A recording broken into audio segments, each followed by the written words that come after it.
Holy toothpicks. That's like the dental toothpick too.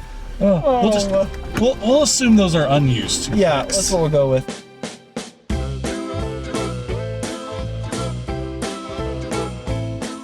Welcome to Buy or Bust, the game show where we find 3 cheap used cars. We tell you whether or not you should buy them or bust them.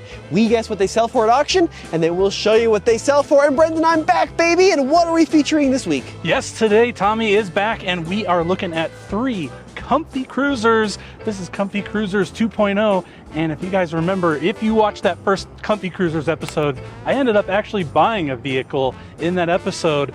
And I very well might in this one, but I guess we'll have to see what happens. But today, first of all, we are looking at this, none other than the 3rd generation Lincoln Town Car. This one specifically being a 2007. Now, when it comes to cars, to get you from point A to point B in extreme luxury, you may not consider the Town Car, but you should, because this has some of the softest suspension, the squishiest seats, and actually the best value on the market. Tell me a little bit about the Town Car, Brendan. Yeah, so the Town Car is based on the Panther platform, with which many of you may recognize under the Crown Vic, or the Mercury Grand Marquis, or the Mercury Marauder. And this one is no stranger to that, because it has that undeniable durability that is known with the 4.6 and the Panther platform. And these things are just fantastic, Tommy. It does not get any better than this. This is kind of the last gasp of the big American V8 rear-wheel drive comfy cruiser. I mean, look, this is a retirement home car, but your granddad was right about a lot of things, including his cars. Absolutely. So let's hop on the inside and see what makes a Town Car the best comfy cruiser out there. Now, the Town Car may not look like much on the outside, but once you step inside, you will recognize why your grandparents and maybe your father wanted one of these, because this has got to be one of the most comfortable seats you can possibly get in the car market. If you are thinking about a car to take a road trip in, this is the ultimate road trip vehicle. And I'm curious, Tommy, how's the back seat space? It's a little tight, considering this car is the size of a football field. I have about -2 inches of legroom with your seat adjusted like this. However, it is very comfortable. You got the Lincoln crest in the back of the second row seats. I can't believe this car made it through the late 2000s and it still doesn't have a rear seat headrest. How is that legal? That's pretty bizarre. But apart from that, Brendan, this interior is very comfortable. Let's be honest, extremely boring from a design standpoint. Well, you do have a mirror to check yourself. Or does that have a mirror? I don't Is think it just fake? it does anything. We're just tearing apart. It's just a panel that covers nothing. What is Well, some of these, I think the extended wheelbase version had a mirror set back here. It's literally a glued-on panel. That's kind of strange. I wonder if there used to be a mirror and they got rid of it. But I mean, up here, it's also very basic and very simple. There's just not a lot going on, but you do have a nice armrest that's big and squishy with lots of storage. You do have some cup holders that fold down from that center armrest. And of course, you got your ashtray for all the smoking you want to do. You see this, Brendan? Is that another seat? I think so. Dear God, this is a 6-seater car. You can fit 3 abreast in both the front and the back. Looks like Grandpa needs a new set of Pampers. No, that was just the grandchild that they had riding. All right. there. Well, let's take this thing for a spin, find out if it's any good. Brendan, welcome to luxury. Oh, this is not very luxurious. Yeah, it's got some things falling down, and this one's got pretty low miles, but it hasn't been maintained very well. But that's the nice thing about these Panther platform vehicles is, even with poor maintenance, much like a Toyota, these actually still keep running and hold up fairly well. Yeah, they just go for absolutely ever. That 4.6, what's the horsepower rating? Not a ton. So this one's 239, which is the most that these, in at least the Panther platform, I guess the Marauder put out more, but at least the most that they ever put out in the Town Car, because in 2003 they gave the rear end from the police car as well as the dual exhaust from the Crown Vic police car to up the horsepower in these. So if you wanted to get one, 2003 and later really is the sweet spot. It is extraordinarily comfortable. I will say that. You just sink into these leather reclining, well, really a bench seat, actually. Yeah, it just kind of soaks up the bumps, too. It's very soft. You just kind of waft on down the road. And It's very quiet. yeah. Very quiet. All right, let's give it a quick acceleration test. Yeah, not... Oh, okay, there we go. Yeah, it's adequate. 4.6K to life a little at the end there. Yeah, look, Brendan, this is one of the last of the kind of forgotten generation of luxury cars, right? Rear wheel drive, body on frame, Yep. super basic engineering, long lasting. It's the last of an era. Yeah, I mean, there's a reason why so many of these were limos, because they put 500,000 miles plus on these things and they just kept running and kept taking it. But I'm curious, I mean, I think you know my answer. Let's park it up and see whether you would buy it or bust it. All right, let's go hit it. So Brendan, the town car, is this a buy or a bust for you? Well, it's going to be no surprise out there to everyone that I think that the town car in pretty much every generation is a buy. Now, I had the generation previous to this. I have since sold that because it was a little too much of a project. And, well, I kind of want this particular one because I think that these are fantastic vehicles and you should always buy them. What do you think, Tommy? I'm really working hard to get on the same page, but the baby blue town car, Brendan, it's just not speaking to me. You know, I mean, they're so reliable and they're so comfortable, but then you like look around the outside and the inside and it's just like the worst of mid-2000s Ford. So it's going to be a bust for me. I still think you should buy it. And I'm going to predict that at auction, this car will sell for, in relatively rough condition, $2,900. $2,900? Well, if it does sell for $2,900, it will be $2,900 of my dollars buying it. I think that even though it's got a little bit of rust on the back, a little bit of a dent here on the front, it's only got 90,000 miles showing on it. I think that this is going to be more like $4,500 across that auction block. All right, well, we're going to cut to Dealer's Auto of the auction. Dealer's Auto auction. Dealer's Rocky Mountain. Dealer's Rocky... What is it? Dealer's Auto Auction of the Rockies, and find the results right now. Brendan was there in person at the auction, and tell me what happened with the first car. Yeah, so it opened with an asking price of $3,000, which I kind of thought was actually a little bit low for that car. And then it got down to $2,000, and I just couldn't resist myself, and I raised my hand and put in the opening bid of $2,000, and then I had a little bit of action bidding against me, where it ended up at $2,600 of my dollars. So you're saying you bought that Lincoln? I bought the Lincoln, so I'm the winner, but in reality, you're the winner because you had the right price, and I was way high on it. That's pretty embarrassing after I said the Lincoln was a bust and then you bought it. But so it sold for $2,600. Yep. Yeah, so I won the prediction, although technically you won the car. So I guess we'll have more videos over at TFL Classics if you're into town cars. Yep. Now, Brendan, this is a luxury. We're not looking at some rebranded Ford here. This is a full-size, long wheelbase executive limousine, Brendan, the 750 IL. This is an odd choice, Tommy. I mean, this is the fourth generation of 7 Series, and many would argue that this is quite possibly the worst generation of 7 Series to have ever existed because it's got the Bengal butt, right? Well, this one is the updated one, so the Bengal butt is less pronounced. You're right, Sure. This is the crisp Bengal design. But hear me out. First production car with night vision. Debuted the legendarily bad BMW iDrive system. First production direct injected V12. I mean, this car is on 128,000 miles. It's not that old. It's an 08. Oh. And the condition is... Look at this window. None of the windows really go up and down. This is a rare exterior window adjustment. Yeah. That door, I happen to know, doesn't close. It's got random switch panels and fuses throughout. These cars, they just were expensive new, over 100 grand, super expensive to maintain, and people just didn't do it. Well, the best part of this vehicle, or at least the most interesting part, is what's under the hood, Tommy. So let me see if I can pop the hood. There you go. Pop. Yeah, we got it. I got this Hey. kind of... We got a proper working door there. little lever.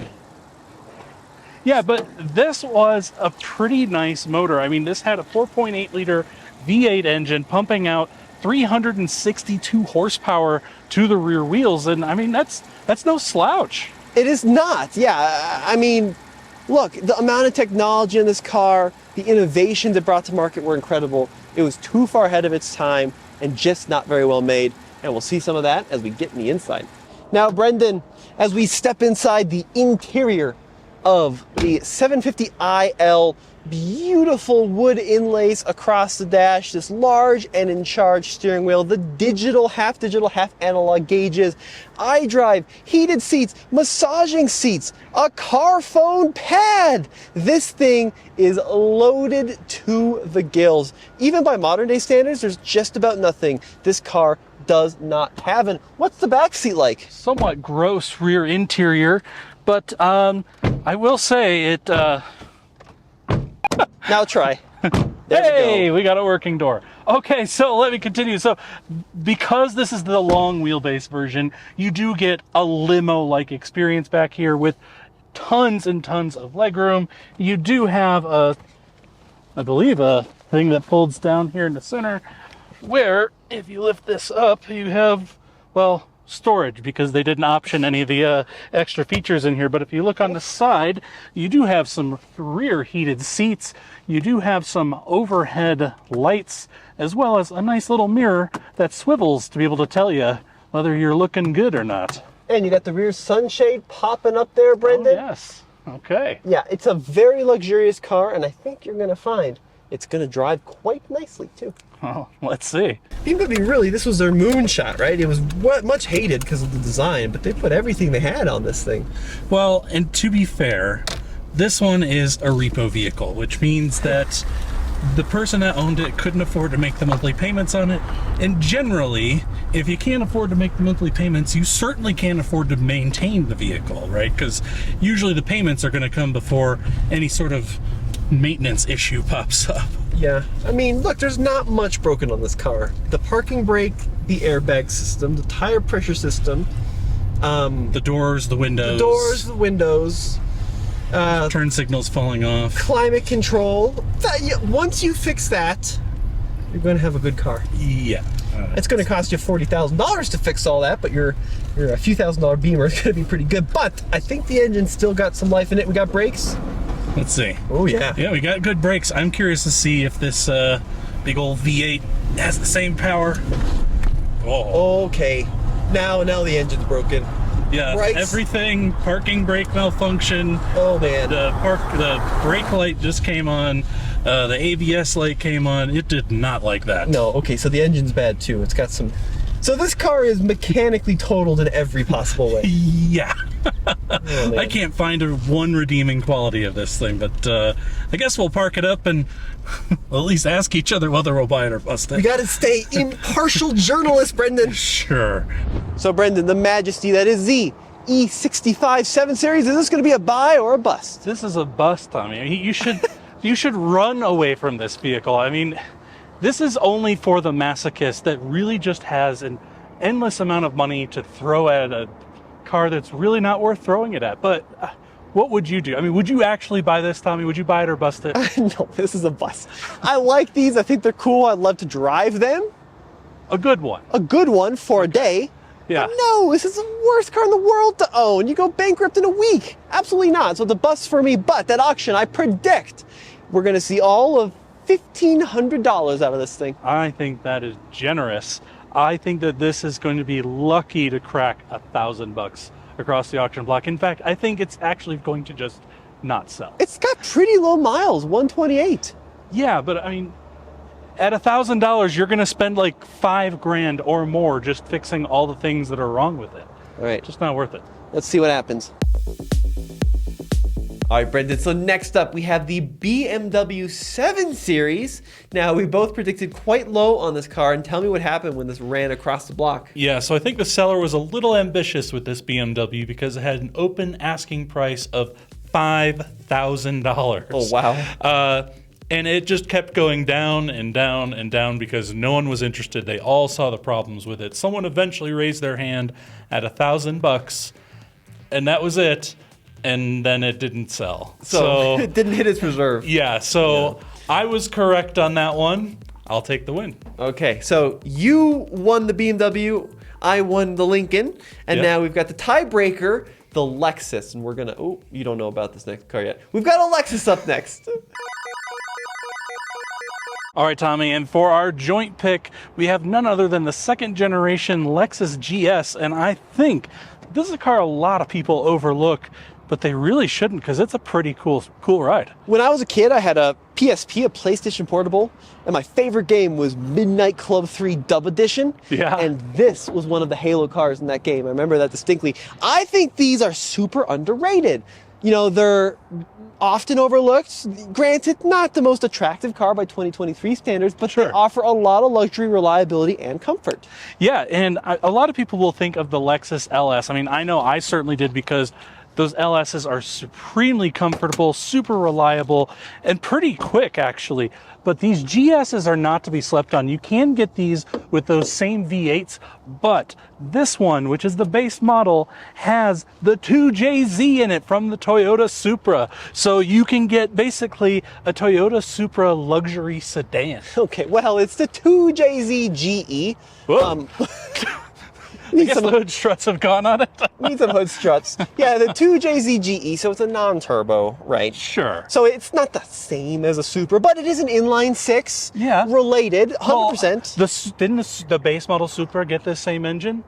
So it's not the. Yeah, okay. So you got the turbo Maybe right. Supra, you got Yeah. the entry level. I mean, this put out about 225 horsepower to the rear wheel, so it's not a screaming machine, but these are known to be super robust to be able to build them up to have gobs and gobs of power. And here's the thing, right? When Lexus built this car, they had a pretty stodgy reputation for building old man luxury yachts. And then the GS was like, guys, we're coming out of here with a sports sedan, 6-cylinder, rear wheel drive, a handling machine.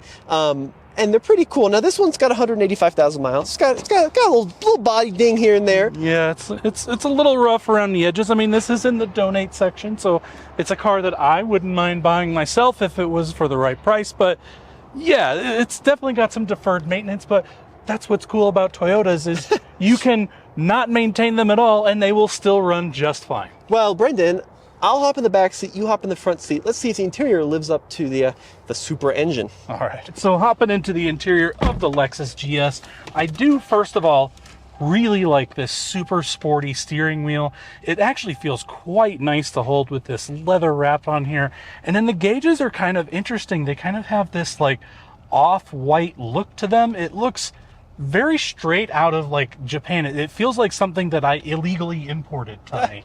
But how's the back seat? It's okay. It's a little small. I think this competed with like the BMW 5 Series, if I remember correctly. Yeah. Kind of like that E-Class size, but pretty comfortable. Really nice leather throughout. Really high quality leather. Yeah, I got the cup holder. Thanks for pointing out the cup holder. This one I think lived on a farm, maybe. And I think there might be a crack in the windshield. There's about 6 cracks in the windshield, Tommy. Oh, like 16. Yeah. But Brendan, a very comfortable, super well-made interior with a little bit of sporty flair, just a little bit. Yeah, great place to spend time. Let's see if it drives as sporty as that steering wheel will make it look out to be. Yeah.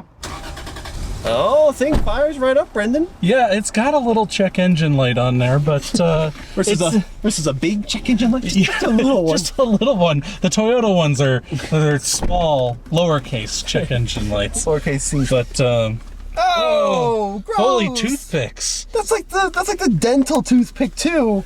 We'll assume those are unused toothpicks. Yeah, that's what we'll go with.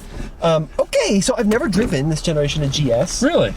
I have wanted to though, because I think that they are often forgotten, pretty underrated. And let's see if it's a fun car to drive. Certainly, even though this car has been a little neglected, judging by the toothpicks and the 100,000 cracks in the windshield, it feels tight as a drum. Yeah, I mean, when this came out in Japan, it was called the Toyota Aristo, and it actually came out there about a year before it got to us. And believe it or not, in Japan, you could get this with the turbo 6-cylinder from the Supra. So that would be pretty cool to have. Got some bells going on there. Yeah, I mean, this this is getting close to that point to where you could start even importing those Toyota Aristos, I think. Is it a Risto? Is it? Or Arista? I don't know. Maybe you guys can let us know in the comments section below. Maybe I just don't know what I'm talking about. Okay, so what's the horsepower in this car? 225, right? Yes, you're right. It is 225 horsepower out of this straight 6. The V8 I think had 300, but all right, let's see what it does. Full acceleration. Are you ready? I'm expecting ready. super power. Hold on. I wouldn't. No. Yeah. Good sound. Oh no, that is not fast. Yeah. Why did it shift so early? I don't know. Oh, there's a power mode on the transmission. Should we go do it again? No, it's not gonna be much quicker. Look, it's not a very fast car by modern standards, but it feels great. It's just a really solidly built, comfortable. It's a good car. I don't know what else to tell you. I mean, the steering is very, very mechanical. It's very, very precise. The brakes feel good. Suspension feels good. This is a winner. All right. Well, let's see whether we'll buy it or bust it. Brendan, so the Lexus GS 300, is that going to be a buy or bust for you? Yeah, I think it's a buy. I mean, it's got the Toyota build reliability. It's got rear-wheel drive. It's got a straight six engine, straight lifted out of a Supra. I mean, what's cooler than that? And it's got some luxury features on top. What about you? Yeah, I mean, it's 23 years old, 2000 model year.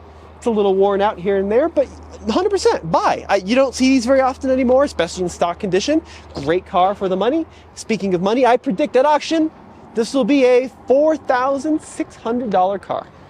With the miles, I think that may be a little bit high. I think that this is going to go for closer to the $3,500 mark. All right, well, let's see what happens. We'll cut to the auction.